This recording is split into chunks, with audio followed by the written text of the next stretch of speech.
Welcome back to Love and Meaning. Robinson-Tiedemann here, and today we are talking about human design. My lover. I want to tell you a little bit about how I got there. Like, this is my little intro into my love affair with human design.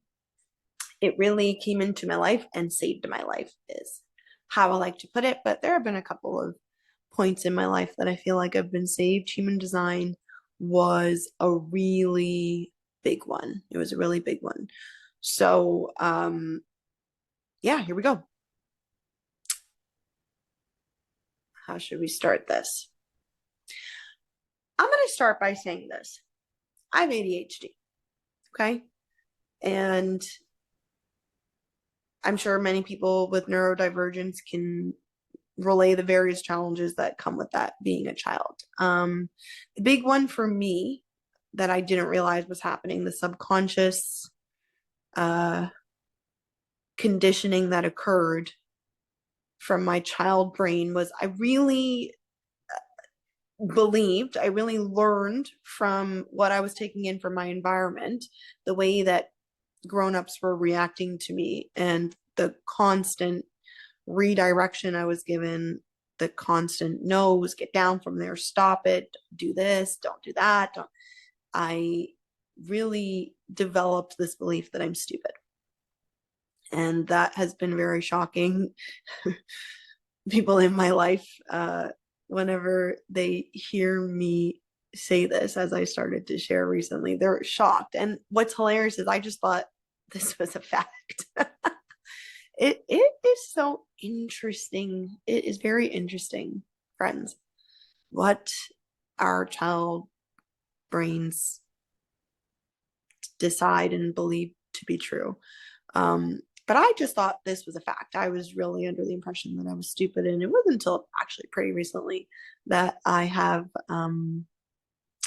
finally come to realize and understand that that is by no means the case. And hilariously, the people in my life were always under the impression that I was quite smart. How those two things coexist, I'm not sure. But Christelle was pretty sure she was a dummy. So, one of the things that, and this is so interesting, this will be so interesting when we come full circle to human design. One of the things I was really good at was making friends. And another thing that always happened was that people, my peers, so it wasn't like necessarily the adults in my life, or at least I didn't notice that, but my peers would always ask me for advice. My peers would always ask me for advice, and I would give it, and I would feel bloody amazing. I loved doing that. And I slowly just kind of became everyone's therapist. Like, I just took on the role of being my friends' therapist. And I mean from pretty young, okay? The wise one that people came to. Not even saying that I was that wise. I know that I was intelligent, but I was still young. So, but there was that pull towards me, and it was mutual because I loved giving it. I think with this experience of constantly feeling wrong, constantly feeling like an idiot, I actually felt like I had something to contribute. I felt amazing. I felt like brilliant. In those moments, I felt like I guess I thought I was supposed to feel. So, I kind of became a bit of a little Miss Know-It-All, and more like a Miss, I'll tell you I'll tell you all what you're supposed to be doing and blah, blah, blah. A lot of unsolicited advice giving, but also a lot of it was solicited. Like, a lot of it, people came and asked me. So that was a good match. So, not surprisingly, I was like, you know what? I'm like constantly giving people advice all the time. So, when it came to trying to figure out what to do in university, and I didn't particularly feel great about school, but it was not an option to not get an education with my immigrant parents. So, I chose psychology, and I actually freaking loved it. And at that point, when I first started, I thought I was going to, go all the way through and become a psychologist. I absolutely loved psychology, and it actually was psychology. It was my undergraduate degree that taught me for the first time that I am good at learning, because something is very different. I don't know if other ADHD people feel this way, but me learning something I'm interested in and me learning something I'm not interested in are two very different things. Like I aced, like I breezed through my undergraduate degree, while I watched kids that I went to school with who got perfect grades constantly, and we called the smart kids flunk out and struggle. It really has a lot to do with the different structure and the different way that people learn. But the things they don't tell us when we're kids, I think maybe they're doing a better job of that now. I hope so, but that's a conversation for another day. So anyways, I went, got my psychology degree, absolutely loved it. But while I was in university, we had this program where you got to like shadow jobs. So I actually shadowed at this hospital. It was a children's hospital in Toronto. And I got to go to all the different departments. And in going to all the different departments, I stumbled upon one day they sent me with this woman who was an OT. I now know that, that's occupational therapy. I never heard of it before. And it absolutely blew my freaking mind what this woman was doing with this kid with cerebral palsy. He wanted to live on his own. He was 18 years old and he wanted to live on his own for the first time. And the session that they had was basically like her souping up, like they were working on like figuring out devices that would turn the lights on, that like electronifying his life so that he could be independent. My mouth was on the floor. Like I'd never seen anything like that. I never knew that a person with disabilities could like do things. I'm just putting it out. This is what I thought at that time. Oh, do I know differently now? But like I was blown away, and I immediately fell in love, and I was like, okay, so I'm going to be an OT. So I ended up doing my master's degree in occupational therapy and becoming an occupational therapist. So I got, to this point, I went from this point of feeling like a dummy, and then at least, thinking, well, I might be dumb, but at least I'm like good at this thing when I understand it. I knew that when I understood something, I was good at it. And I really loved this thing and I felt really good about it. And so there was, this excitement there that I can be something. I'm going to like contribute something to the world, something really, really meaningful and something that I really enjoy. So, this was great, right? Everything's chugging along, and I'm going to be a contributing member of society. So at this time, I was in a relationship that, let's just say, was tumultuous. There was a lot of drama, a lot of intensity, a lot of feelings, a lot of passion. It was truly a hot mess. Everything you learn in hindsight, but I was in this relationship that was just going through absolute craziness.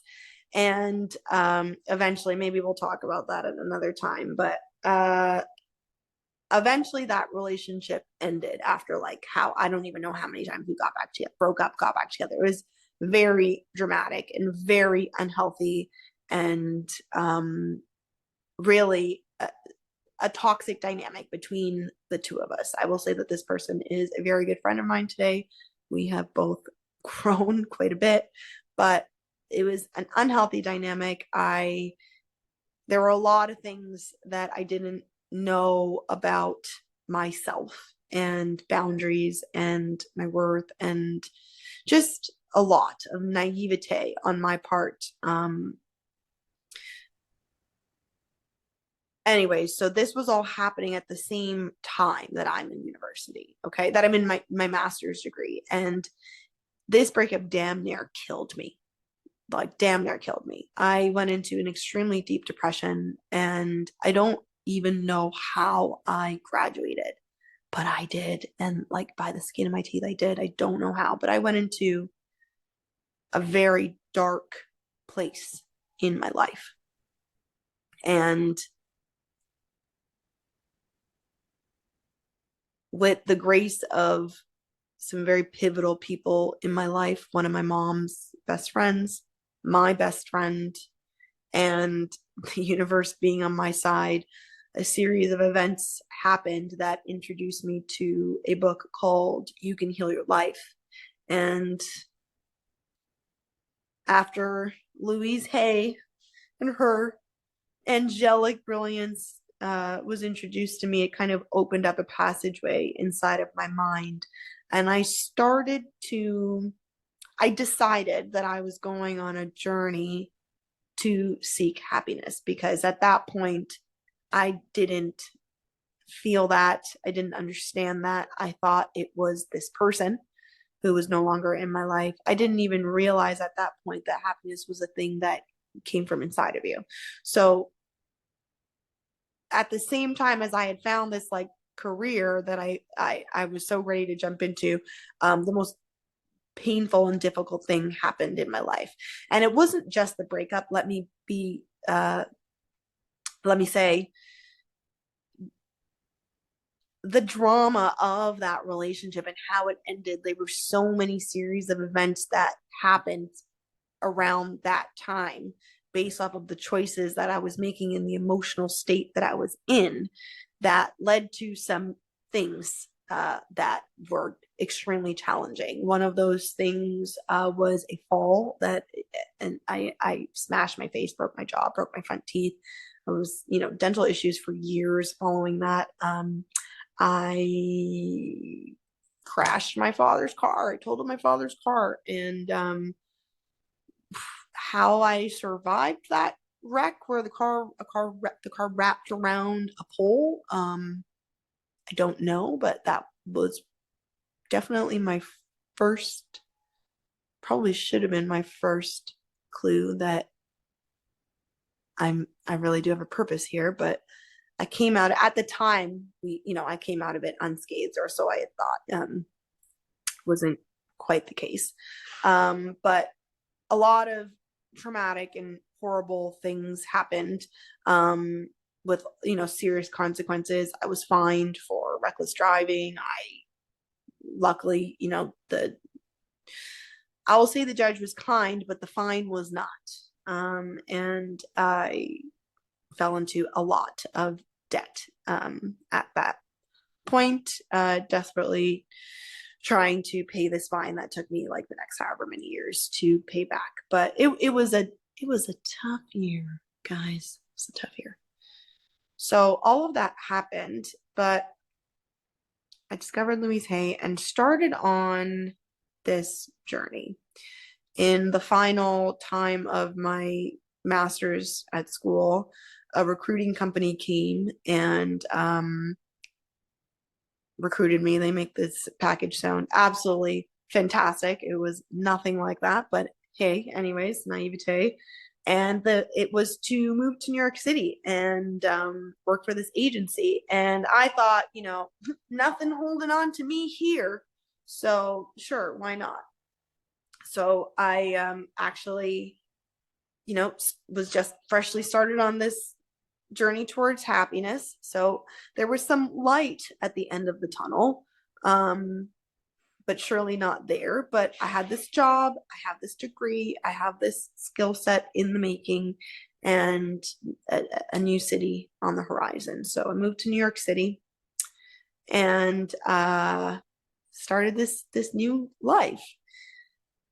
And I have to say, the next few years, it was a little rough in the beginning, but the next couple of years of my life were really beautiful. They were really tender and novel, and I found I really started a relationship with myself in discovering who I actually am. not based off of another person's affection for me or being defined by my relationship, but for who I am, just as me. And I made, my new family, because I moved to New York like by myself. Like I did not move with friends with anyone. I do have family here, but they're not like, my close friends. They're my family. I see them on holidays and stuff, but my cousins are quite a bit older than me. So, but I've always had a gift of making friends, and I sure as heck did. And I made a new family here, and really some of the most beautiful years of my life unfolded. And my journey, my beginning, my entry into inner work, into personal development had begun.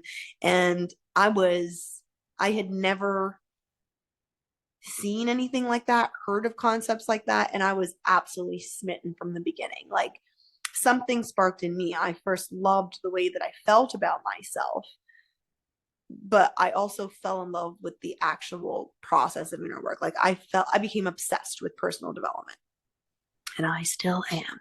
So, I was really learning a lot about me and really creating a life and a mindset for myself that was happiness centered. And I have to say that I really was happy. I am. I'm not saying I'm not happy anymore. What I am now is like next level. But I went from contemplating taking my life to absolutely loving life and me. So within the first year of me moving to New York, something difficult hit, and that was chronic pain. So this is where I had said I had thought that I had walked away unscathed from that accident, but I actually hadn't. And because of whiplash that I didn't know that I had, I developed bone spurs on my spine. So I now have moderate to severe spinal stenosis, and a really difficult time began, in addition to me feeling like I loved my life so much, really, for the first time, and like felt so empowered. I was absolutely struggling with 11 out of 10 pain, to the point where like I was in a collar all the time, like in a cervical collar all the time, and was recommended to have surgery, all kinds of stuff that I just was like, I'm not doing this. So an even greater layer of my personal development began, because I then started to go down the route of self-healing physically. And I did. I am happy to say that I am pain-free today. I don't take any medication or anything. The bone spurs are still there. You can see them on the MRI, but I don't really feel them. I have flare-ups here and there, but when the flare-ups come, they've never reached that level of pain ever again. But I found modalities at that time. I started doing EFT, which is emotional freedom technique tapping. I started to meditate. I started doing all these things and eating really well. I became keto. I was keto for about 4 years, and that was amazing. I literally came off keto, guys, to eat French fries. That's pretty much the reason I'm not keto, is I don't know that I can actually live without French fries. But I will say the best I've ever felt in my body was being keto. Like my body loved it. I do have arthritis from doing track and field as a child, and spraining my ankle far too many times and running on it. So I developed arthritis in my ankle, which then spread to my knee, and I barely felt any of it. I really delayed the progression of it by being keto. So, high fat life, definitely check it out. So, got a hold of the chronic pain thing. I'm loving my life, right? Loving myself, happy. I actually started to restart a relationship, not that kind of like a friendship with my ex. Like we're good for, did I mention that we're very good friends now? So even got to a place where I found like forgiveness and all this stuff, and then we actually were able to become friends. But I had my my soul family here, and I have this career, right? And I loved it, and I felt like I was really good at it, and it fit my passion of helping people, of giving advice and all of that. And so, a good 6, 7 years of this goes by in New York City with all the things. And something was still missing. Like, I remember so I had gone home to visit in Toronto, and I was at my friend Sandra's house. Hi, Sandra. Hi, Dave. Sandra will be on this podcast, by the way, guys. I cannot wait for that episode. But my friend is actually my IFS practitioner. She coaches me through internal family systems, another absolutely amazing modality, theoretical form of treatment for trauma, and I mean, just any self-healing that I would love to talk about. So Sandra will be a guest on this podcast coming up pretty soon. I really look forward to that. But anyway, so this is far before any of that. I'm sitting at their kitchen island, and I'm sad. Like I was just down. Like I can still feel how I felt in my body at that time, sitting there and talking to her and her husband. And I'm like, everything is fine, but I'm just, something's not right. And at the time I had thought maybe it was because, I've been single all this time, right? Like I've been dating, but like nothing real. And so I was like, maybe it's the love. Like I need a love in my life. And maybe it's like, some loneliness or not feeling fulfilled in that way, but something was missing, and it hurt, because the reason it hurt so much was because everything was good. Like I really couldn't complain. So I felt like I created this relationship with gratitude, and I was grateful, but I was still longing. I was longing for something, and I didn't know what it was. And Sandra said to me, she goes, I was recently introduced to this thing, and I think you would like it. And it's called human design. And she had pulled up Jenna Zoe's website at that time and showed it to me. And she's like, I distinctly remember this. She's like, I don't understand it enough to explain it to you, but I think you'll like it. So go look into it. And I was like, okay, like I know to trust Sandra, like my homegirl, me and her, we've been through such similar journeys in our growth. But I was like, all right. So I went home and I looked into this human design thing. So I, pulled my chart, which you can do for free. I will link the website where you can do that for free in the show notes. And I started to dive in and learn about human design. And when I tell you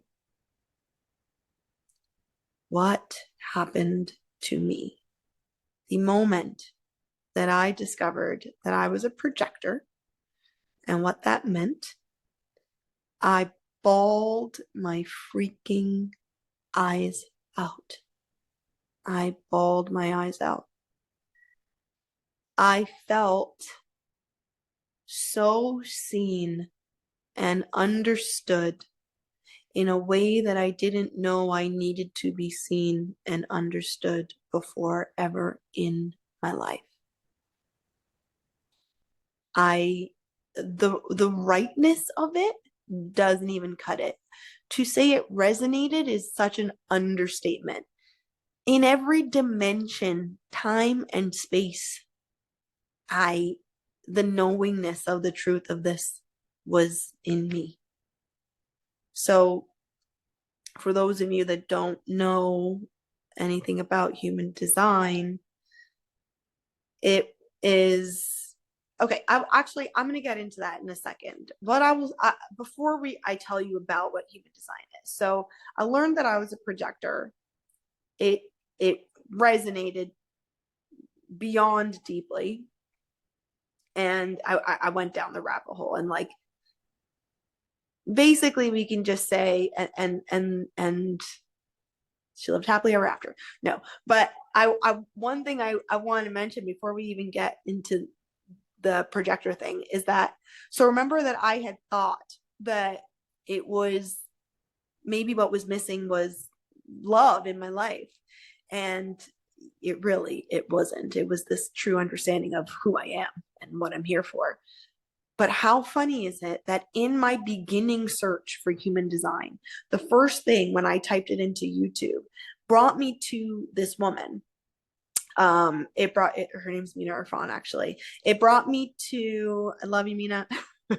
It brought me to this coach's YouTube page. And so two things happened to me at the same time. I was introduced to human design, right? So then I went on a deep dive to search it. And when I searched it into YouTube, this woman was talking about human design. How hilarious is it that the thing that she does is not really human design? That was like one of a couple of videos that she has on that.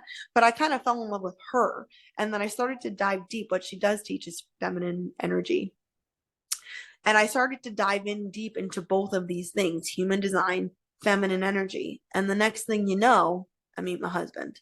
So a lot happened after that visit home. It was like I stepped into hyper speed. My inner work got stepped up to 100-fold, and like everything came together. I discovered my human design and everything snapped into place. So I just want to put that out there. So it wasn't love, but love also came. Okay, so being a projector and how this set me free. So human design is a what do I call it? It is a teaching. So human design is kind of like a collection. It's a combination of a number of different things. It is astrology, the Kabbalah, Tree of Life, the I Ching. Gene Keys like interacts in there, but human design is a collaborative framework that this man, Ruhu, I want to say received. He received it kind of like in this meditative trance state over a number of days. It was a download that he received. And it describes, it uses your date of birth, your place of birth, just like how astrology does. And it describes your soul's energetic blueprint. So it has 5 different types. So there's 5 different types of humans. And these 5 different types kind of describe how your energy is meant to work here on the planet, how you interact with the rest of the world, and what your soul is really here to do. The details and the specifics we fill in, of course. So this is by no means telling you like what your job is, but I will tell you, for example, the projectors, that type, we are 20% of the population, are guides for humanity. So remember when I felt like that light bulb, like aha, like everything feels right moment since I was young when I was telling advice? It's because I'm literally here for that. So that's what we do. We are guides, and people are magnetized towards us for our guidance, for us to kind of lead humanity. into, and this is not everyone. There's a projector for everyone, but every projector is not for everyone, if that makes sense. But even projectors need a projector, you know? But we are here to guide our people. So we see very clearly what another person kind of needs to achieve what it is they are looking for. So it's not like I'm telling them what they need to do. It's like I can see what they want when they have difficulty seeing themselves. And interestingly enough, projectors have a very difficult time seeing themselves. So all of the blind spots that I've had about myself also made perfect sense, because that is our difficulty. Yet still, I always saw everybody else's stuff. I always knew like where everybody else's blocks were, but I just didn't have the same vision for myself. So understanding that I was this projector, and then understanding, which is like so fascinating, what my aura is as a projector and what my strategy is as a projector, really just kind of snapped everything into place. So the aura of a projector is penetrating and absorbing. So, I mean, you probably even feel it in listening to me. If you like what I'm saying, if you're drawn towards this podcast and you like listening to me, that's what that is. There is this way that we have when it is in alignment. So when you have given me that permission to do so, when I deliver the message, it's received very deeply. That's the absorbing part. Like, you know, people are really absorbed into our aura, but we have a strategy, and that strategy is to wait for the invitation. And that is because of this penetrating aspect of our aura. So remember all that unsolicited advice that I told you that I was getting, that I was giving? Yeah, like people don't like that.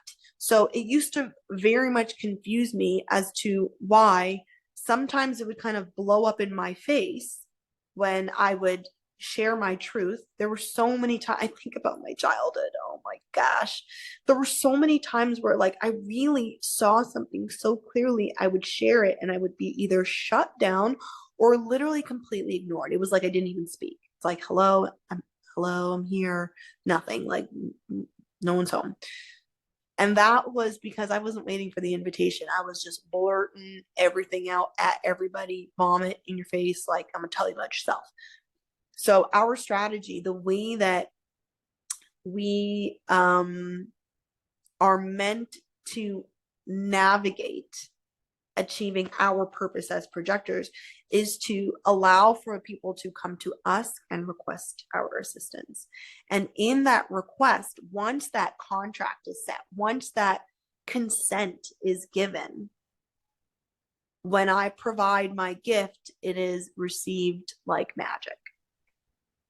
So everything made so much sense. Like, it was so confusing to me all the time to feel like such a failure, kind of like loser or like dummy in so many ways, and then also feel like so brilliant and shiny and vibrant. Ooh.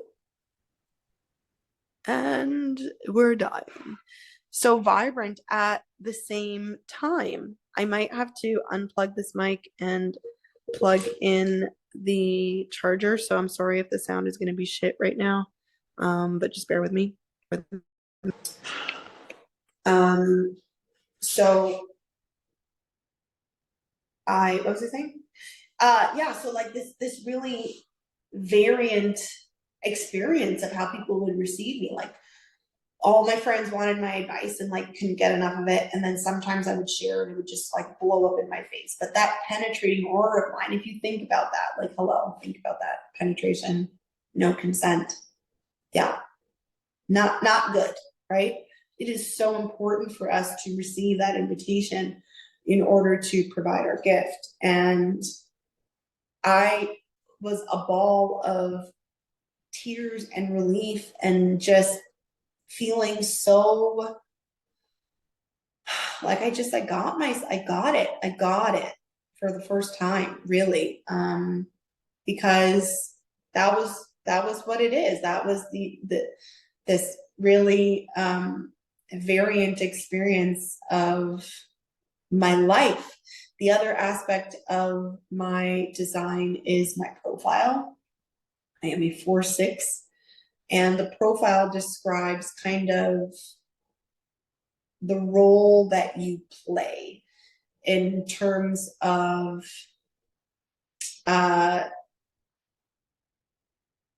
our way of manifesting in the world through with other humans, our way of being with other humans, our way of achieving our purpose is very much based on these different lines, okay? And the 4 line, which is the opportunist line, that was the aspect of me that really develops these strong relationships. Like wherever I go, I form community. That was the 4 line in place. So that clicked right, and I understood why I was just, and not all 4 lines experience it in that way. I'm not saying that all 4 lines have lots of friends, but this manifesting through community that is what we do. And then the 6th line, oh boy, did that explain a lot of shit. So 6 lines actually operate as a 3 line for the first 30 years of their life.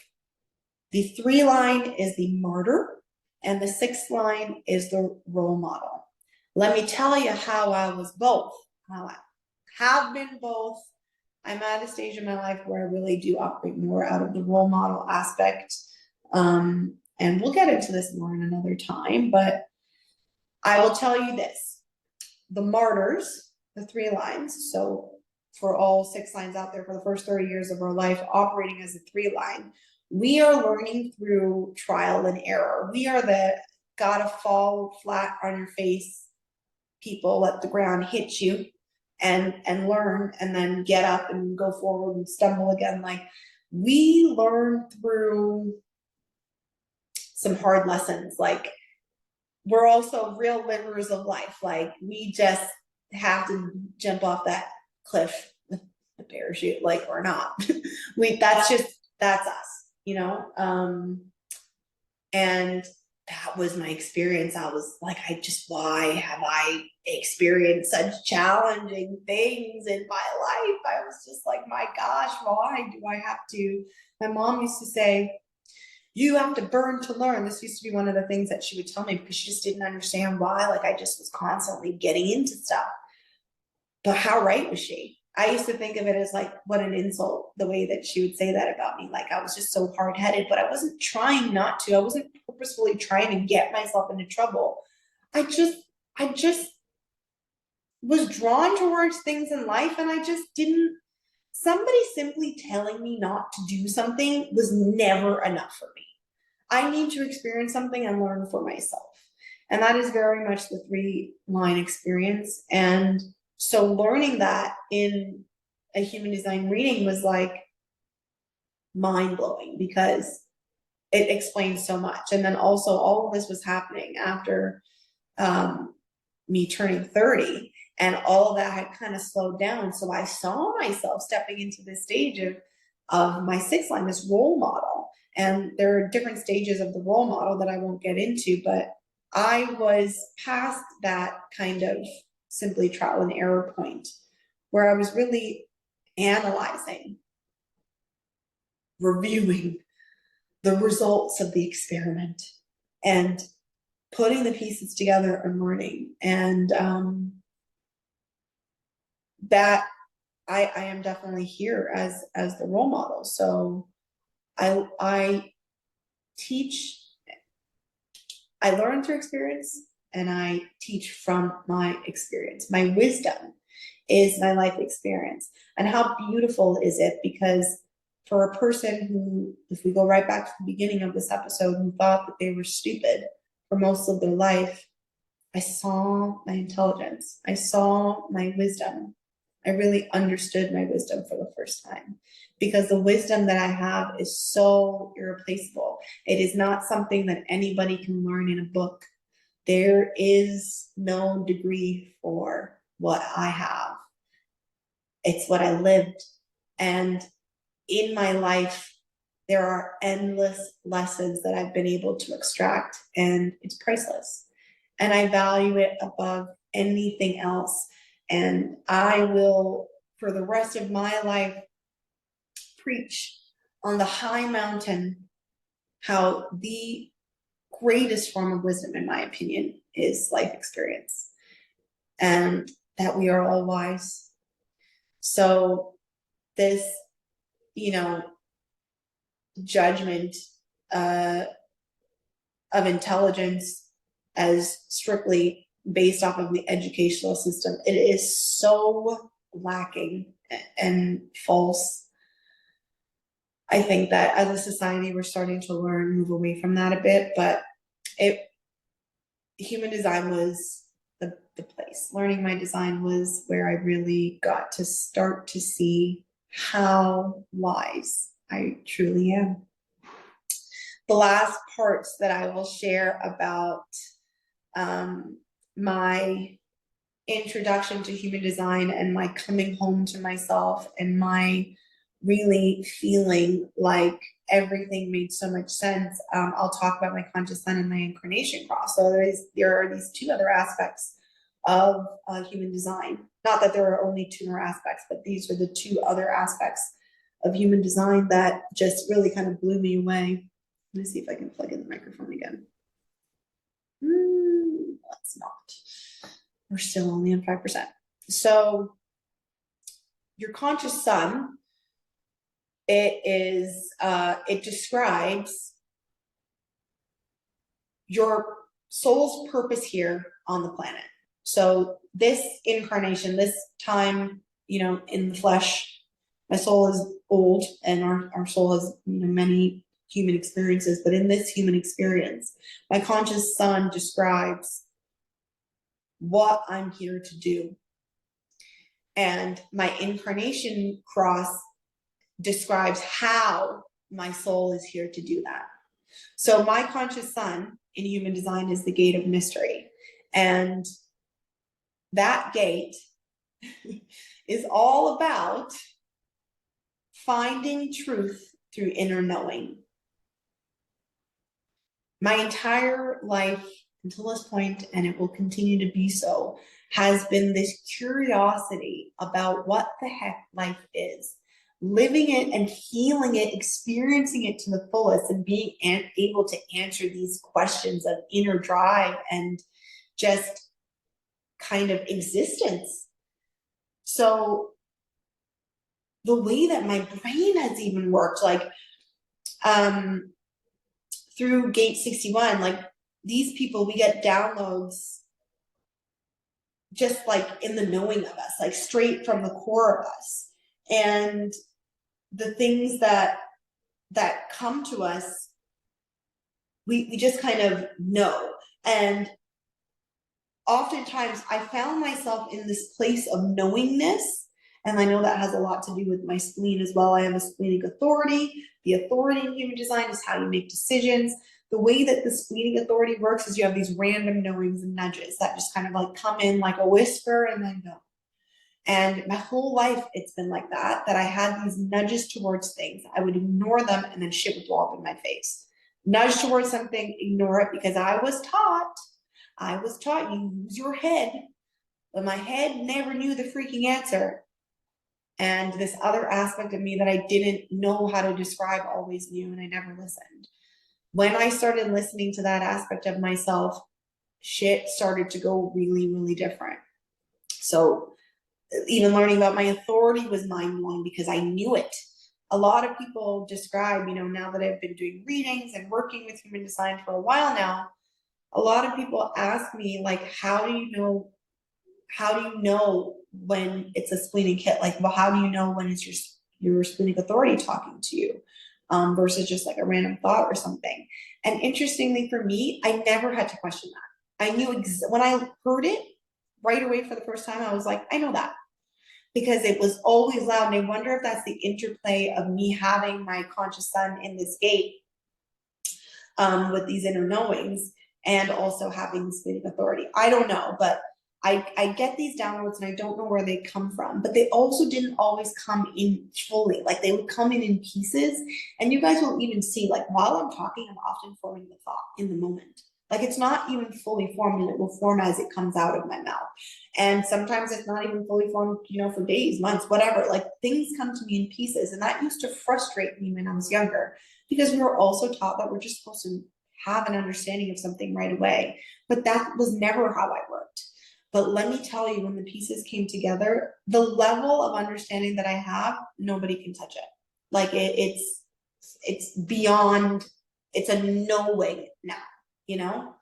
So all of these things really came together for me, and I saw the truth of who I was.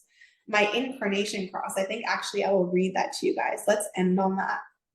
So your incarnation cross, again, is the aspect of your design. This is the, so the conscious sun is what your soul is here to do in this flesh experience, this physical experience. Your incarnation cross is how it's called to do that, okay? And your incarnation cross is not something that you like learn how to do. It's just, you just find yourself doing it. So this was just like bang on. So I'm going to read from ahumandesign.com. And it says, if you possess the right angle cross of Maya in your human design chart, you are likely gifted with a special ability to adapt and endure varying circumstances, navigate transformative journeys, think practically, and delve deep into introspection. I'm going to pause there and tell you guys the most wild example of this think practically aspect that has showed up throughout my life always, and such a saving grace. I'm going to give a trigger warning right now because I'm going to talk about suicidality. So if anybody feels really triggered by that, maybe this is not the time for you to listen. But when I was in that really dark place, and as I said earlier, after my breakup, and I thought my life was over. I thought I didn't know what I was living for. So I questioned whether I wanted to live. And I really grappled with the idea of taking my life for a short while. You know, it was something that it was like at the forefront of my mind as I kind of lay in my bed in this depressed state. And then after, you know, it wasn't even that long. It was like maybe after a week or less than a week of kind of passively contemplating this thing. So for months, I was depressed and sad, but it was only a short period of time where I was just like, okay, wait, we're sad. Like, you don't actually have to be here on this planet. Like, let's just not be here on this planet. When I started to really think about it, my brain just did this thing on its own where it asked itself. I asked myself, I had this conversation with myself that I was like, okay, so if you're thinking about taking your life, all right, well, can you do it? Like, that was the question. We're like, let's think about this practically. Can you do it? And I answered the question. I was like, can I take my life? No. Like, I thought about the various ways of doing that, and I was completely repelled immediately. And I was like, no, I cannot do it. And so then my inner voice said to me, okay, so we're sitting here and we're contemplating this thing. You can't do it. So if you're not going to do it, you're not going to end your life. We might as well be happy because this is no way of living. And it was from that conversation that I had with myself that I started down this journey into seeking happiness. I literally had a practical conversation with myself in my severely depressed state and asked myself, well, this doesn't make sense if you're going to just lay here and not do the damn thing. So if we're going to be alive, we might as well be happy. So you want to talk about think practically? That is will always be the greatest example of me, of my incarnation cross at play from time. Okay, I'm going to continue reading. Your innate survival instincts, growth-oriented nature, practical thinking, and introspective capacity equips you with balanced with a balanced approach to personal and professional evolution, adaptation, reflection, and implementation. Ladies and gentlemen, if that doesn't sum up me and the life that I am currently living, I don't know what does. But this shit knows me. The design is on point and it is amazing, like mind-blowing to find myself in the truth of it. Hilariously enough, I created my Instagram. So my professional Instagram is called Goddess of Practicality.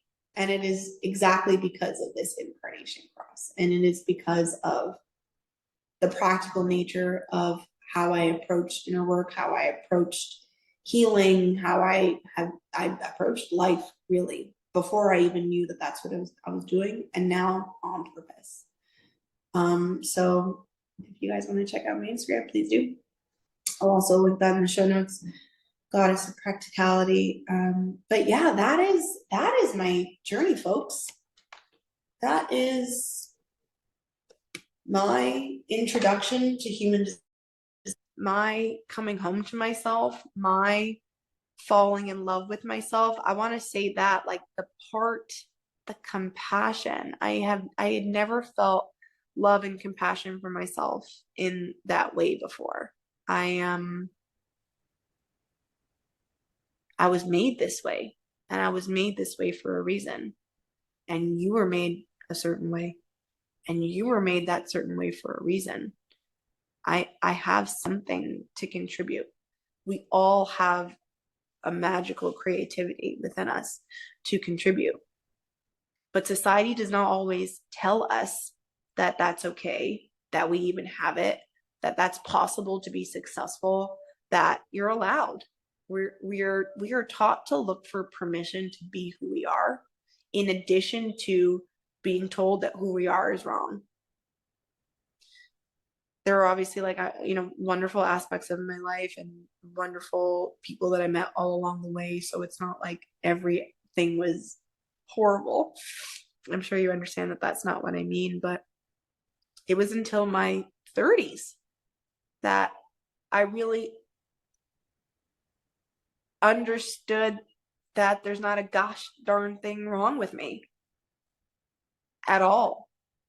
And truly, my purpose here is to be more me, not less me, not anyone else, not the way that most people are, but the meest me I can be. And I will continue to do that. The thing that I would encourage everyone to do is to do that. And this podcast is my contribution to the encouraging, the inspiring of others to do the same. I have not only never been happier, but I've never felt more fulfilled. And in life, as you know by the name of this podcast, I truly believe that, of course, in addition to love, and love means so many things, love of self, without that, there really isn't any other love. And we've all heard it, but do we all get it? I don't think so.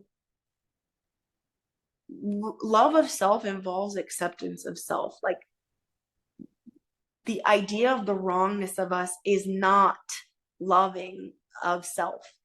And it's not to think that you're perfect, but that you are exactly as you're meant to be in all of it.